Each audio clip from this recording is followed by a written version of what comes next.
আসসালামু আলাইকুম। আপনার উপর শান্তি বর্ষিত হোক।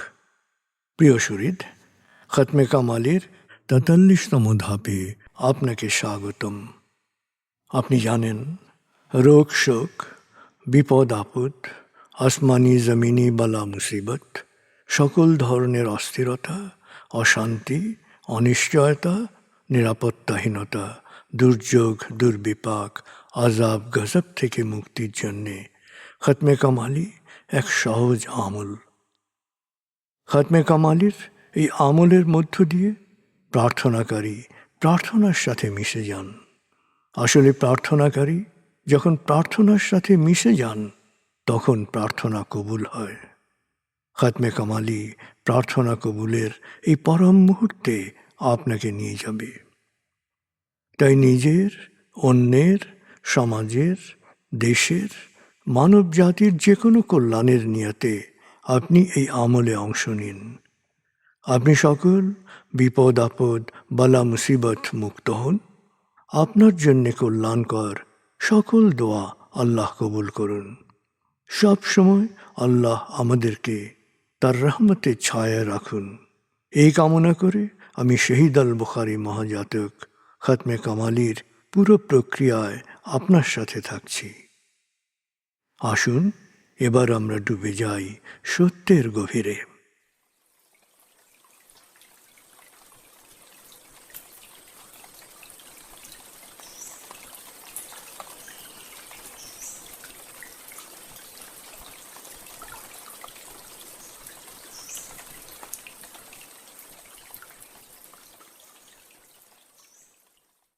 হে আল্লাহ, বিতাড়িত শয়তান থেকে আমি তোমার আশ্রয় প্রার্থনা করছি।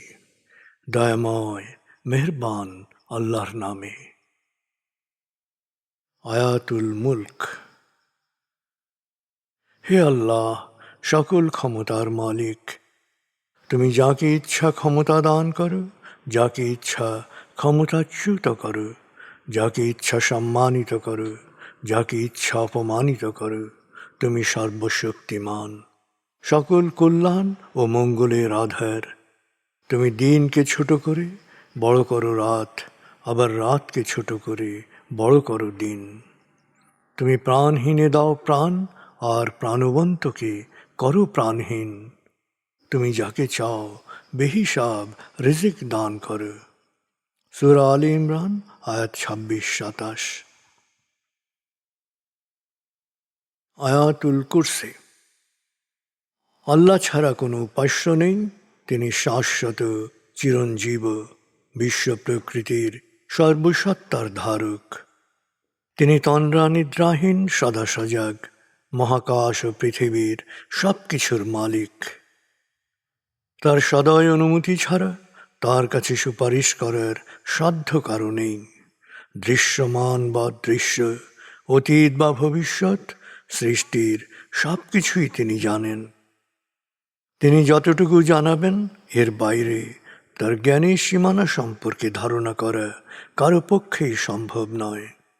তার আসন, তার কর্তৃত্ব পৃথিবী ও নভমণ্ডলের সর্বত্র বিস্তৃত, আর তার সংরক্ষণে তিনি অক্লান্ত। তিনি সর্বোচ্চ, সুমহান।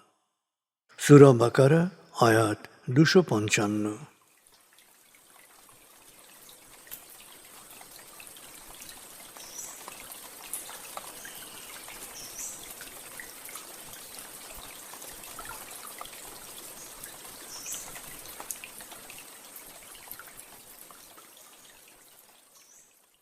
আসুন আমরা ধীরে ধীরে ডুবে যাই হৃদয়ের গভীরে নবী প্রেমে। বলগল উলা বিকমালিহি, কশফত দুজা বিজমালিহি, হসনত জমিও খিসালিহি, সল্লু আলাইহি ওয়ালিহি। بلغ العلا بكماله كشف الدجى بجماله حسنت جميع خصاله صلوا عليه وآله।